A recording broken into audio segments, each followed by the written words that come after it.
Привет, друзья! А сейчас мы с вами идем на интересную локацию провожать закат. Сейчас мы о ней все расскажем. А находится она недалеко от ночного рынка. Пойдемте посмотрим. Национальная вьетнамская игра. Не знаю, только правда как играть. Такие вот шашечки. Или как они вот выглядят. Вот видите? Конечно, непонятно, как играть, потому что все это так какими-то иероглифами. Очень интересно. Вот так вот проводят, а я не умею. Проводят свой досуг вьетнамские мужики. Говори. Не буду говорить, а потом будут говорить, писать в комментариях, а вы его пьете. Ну, Катя была недовольная, что фрукты все лежат на улице. Ну ладно, фрукты, а мы сегодня видели мясо, которое целый день лежало. Оно уже так вид такой не очень у них. Столько мух ползает. Ну неужели нельзя, чем-нибудь таким, накрыть, что ли, такой, знаешь, как вот у нас марлечки, да? Чтобы туда ничего так Ой. Не, ну тут здесь хотя бы за стеклом. Здесь А то... нормально. Так, а это что? Это джусы, да, наверное? Напитки? Что-то Нет, вот так а что за стеклом? 45. Вон же там, оттуда летят они. Да. Конечно. Да, вот напитки 20 тысяч, 30 тысяч дон. Вот такая вот цена. Здесь 35 тысяч какой-то рис. Что-то похожее. Ну здесь вот хоть что-то закрыто. В баночках. Не, ну все равно, посмотри, Вот, трава вот эта. чистенько. Да? Ну да, какая-то травка. И все едят, Ну. едят. А это вот макарошки ихняя, лапша. Фубо добавляю. Да, Кстати. Так здесь, наверное, может, она и делает его. Нет? Ну-ка, что здесь такое? Я просто не знаю, как оно пишется. Ну да, супчики готовят, вот 40, 50, 30 тысяч. Да, Зая, он, наверное, и есть.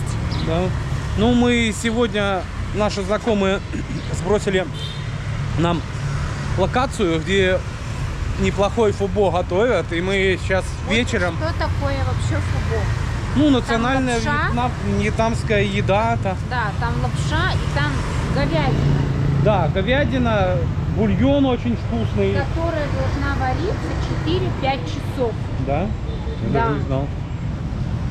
Ну, он наваристый, он очень вкусный, там со своеобразными специями. Мы не знаем, конечно, что там конкретно Кстати, мы добавляют, первый но раз пришли, очень вкусно. сели, на какую-то кафешку. Ну, там они и спят, в общем. Пошли, говорим, что типа руки помыть. Она нас завела в какой-то неизвестно что, в общем. Поели, нормально, в туалет не ходили. Не, нормально, адаптация вообще. И вкусно, кстати, только вот они кинзу добавляют. Вот. Ну, мне кажется, здесь она как раз уместна. Ты как не любишь, а вот здесь она была У сама меня то. что-то после Индии. Ну, адаптация, как вот некоторые тоже пишут в чатах, что желудок, понос там от еды. Ну, у нас, по крайней мере, все. Я на ночном рынке херячилась. Да, Катя вообще на ночной рынок, когда пошла, кстати, смотрите, наш обзорчик ночного рынка тоже. Она там все пробовала, просто там предлагают, она все того чуть-чуть и нормально. Да, так что вот смотрите, друзья. Не, да, может быть, конечно, такое, что, знаешь, там посуда плохо вымыта или еще что-то.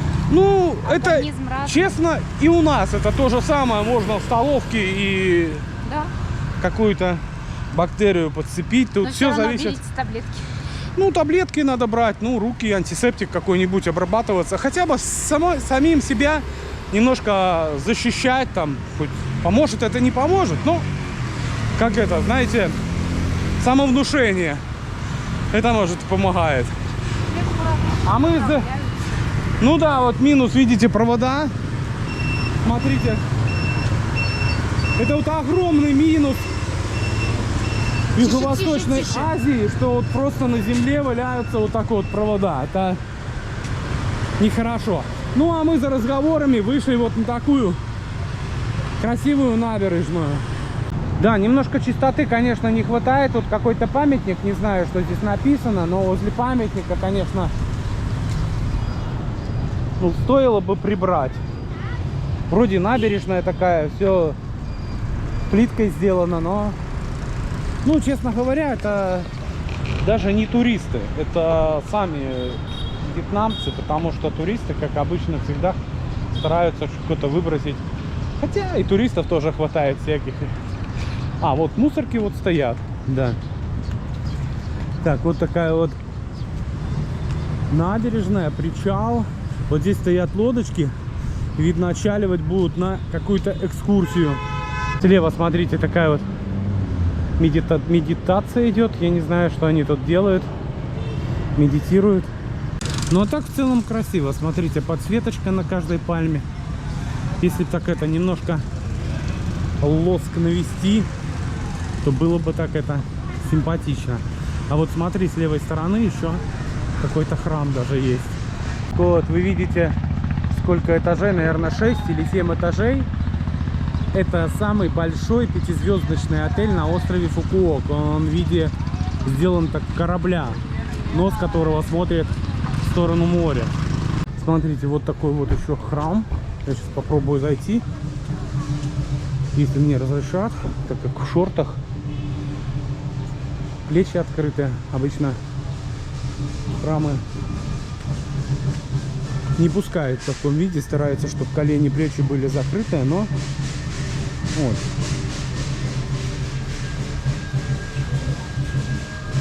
Вот такая с благовониями какой-то такой алтарь. Такое вот дерево массивное тоже в самом центре. Смотрите, какие драконы, если мне разрешат. Ай.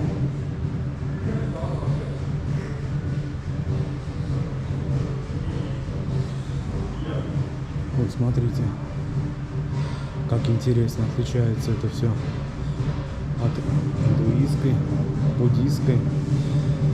Это вот, наверное, именно вьетнамские такие вот так вот выглядят эти храмы. Ну и тоже вот флаги.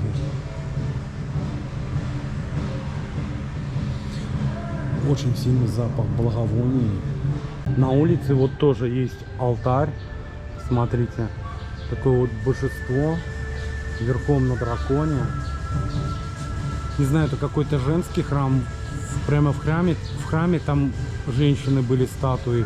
А здесь вот на стене тоже все кругом женские какие-то божества. Может и женские. Если кто знает, напишите в описании. А, хотя с той стороны вон и мужики есть. Ну красиво, красиво так вот сделан. Ну тебе понравился? Хотя немножко не понимает религию, да? Надо в интернете почитать. Ну, конечно, все религии отличаются. В смысле не понимаю? Ну, эту нет. Конечно, у нас одна религия, у них другая. Я отношусь ко всему с уважением. Ну, красиво. Ну, что я могу сказать? Не, красиво. Мне вот очень нравится. Красиво, вот, что оформление красивое. Нарисовано, посмотрите. Все ярко, красочно, конечно. Уважение. Кстати, меня туда не пустили, потому что у меня шорты короткие. Да. Ты говорил, что... Плечи закрыты, чтобы ниже колен было. Да, меня опустили, хоть открытые плечи, и как бы и шорты такие не очень, ну, мужиков запустили. Вот Катя как бы... Я думаю, что это же связан храм какой-то с женщинами, и поэтому так у них, для них пристальное такое внимание. Ладно, идем дальше. Напротив тоже есть еще один храм. Мы сейчас туда подойдем. Там храм и... Который меня тоже туда не пустил. Маяк. Какой хороший мопед, а? Ну да, нам бы такой, да? Вот Он бы под нами чужой. развалился. Обратили внимание, что в байках, посмотрите, велосипедные колеса, чуть больше велосипедных колес. И такая вот остановочка, видно, тоже многие люди пришли поклониться, встретить закат. И здесь же можно вот перекусить. Такие вот штуки готовят интересные, вкусные. Не знаю, мы пока не пробовали. Попробуем, покажем вам на ночном рынке. Там уже это. А вот это Катя убежала, говорит, что цыпленок вылупился. Ну я не знаю, вылупился он, не вылупился, но какие-то они яйца подозрительные, скрыты, и оттуда торчит то ли желток, то ли это. Не могу сказать даже, что это такое. О, и здесь же такой небольшой пляжик. Здесь даже вот и купаются. Так, а наш пляж с левой стороны, и вон в той стороне. Ну, в принципе, он недалеко. 4 остановки на автобусе. Опять же, повторюсь, что у нас месторасположение нашего отеля, который обзор тоже можете смотреть на нашем канале. Очень удачный.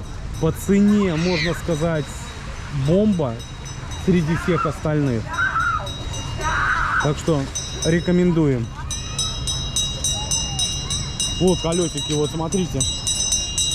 Видите, какие интересные? Hello. А, здесь вот тоже вкусности готовят всякие разные. Сейчас подойдем, посмотрим. Ну, тут местные вьетнамцы кушают. Крылышки, осьминоги, лапки. Вот это вот они. Hello. Вот это. Вот вьетнамские ребятишки. Лапки, вот это у них очень-очень излюбленная еда. Но я обещаю тоже попробовать.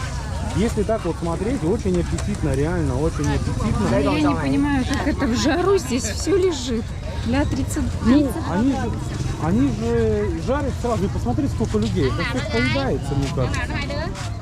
Для автомобильных энтузиастов, ищущих способ выразить свою индивидуальность и придать своей машине особое очарование, мы рады представить нашу уникальную подвеску на зеркало заднего вида, которая прекрасно дополнит любую машину и подчеркнет стиль и индивидуальность ее владельца. Будьте оригинальны вместе с нашей подвеской собственного производства. Черная. Увидели, ну вы не увидите белку, она черная-черная. Храм находится на скале. Смотрите, как это все омыто водой. И так на скале это все дело сделали. Но скала это просто природное такое Ну образование. да, так оно видно, водой вот омывалось. А уже на этой скале возвели маяк и поставили храм. А сейчас мы прогуляемся по вот таким вот волнорезы. Пройдем, а потом поднимемся наверх к храму. Вот с левой стороны вот такие тоже такие скалы. Вода так обтесала эти камни. Красиво. С правой стороны рыбацкие лодочки отправляются на ночную рыбалку. На лодке наверху даже одежда вон сушится. И, наверное, скорее всего там и живут. Куча рыбаков ловят рыбу. Как они туда зашли? Ну, вот перелезли. Так что, если кто собирается порыбачить, можно сюда приезжать и ловить рыбу. Кальмаров. Знаю, что кальмаров здесь ловят. Так что, если смотрит наш Анатолий, бери удочки и на Фукуок следующей зимой. Потому что пообщались с местными жителями. Ну, есть где, одним словом, половить рыбу. Кальмаров в любом случае поймать, я думаю, можно. Потому что здесь есть речушки, тоже видел, сидят рыбаки и ловят рыбу. Садится солнышко. Наш пляж Лонг-Бич, кстати, вот он начинается. И 20 километров в ту сторону. И мы, куча мусора. Ну да, есть недостатки, конечно. Видите,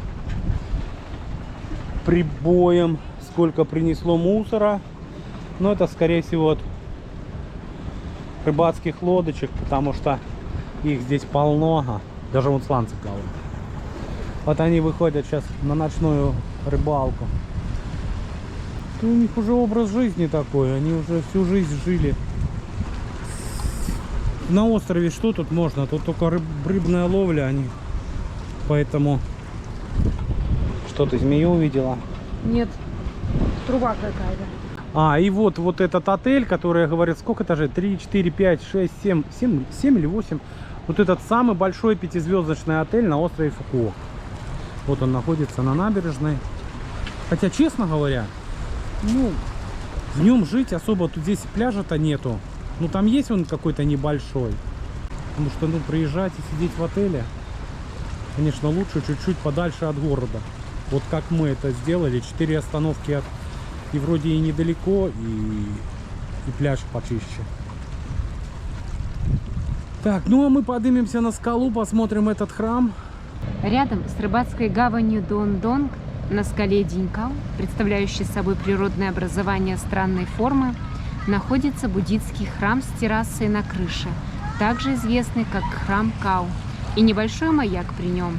Возведен этот храм был в 1937 году и посвящен богине моря, которая, как полагают местные жители, оберегает рыбаков, отправляющихся в море. На вершину храма Кау, откуда открывается захватывающий вид на закат, пляж Динькау, город Дондонг и соседние островки, ведут 29 каменных ступенек. Вход в Динькау-Рок бесплатный. Вот такая вот лодочка. Как Катя озвучила, потому что храм посвящен рыбакам. Сам маяк. Конечно, вход на маяк уже закрыт будет. Он уже не действующий, отработал свое. Но все равно. О, смотрите, ребята, какие виды прекрасные открываются с высоты маяка. Как красиво камни обточены водой. Вот люди все туда, говорится, за фотографиями забираются. Наверное, классное получается. Вот мы на том волнорезе были. И вот такой вот красивый закат. У подножия маяка можно так вот присесть, как мы. Вот рядом тоже вьетнамцы тоже сели. И посмотрите, такой вот встретить красиво закат. Всем рекомендуем, и от вас лайк, колокольчик и подписка. Ну и встретимся уже на следующей экскурсии, в следующем видео. Все, пока-пока.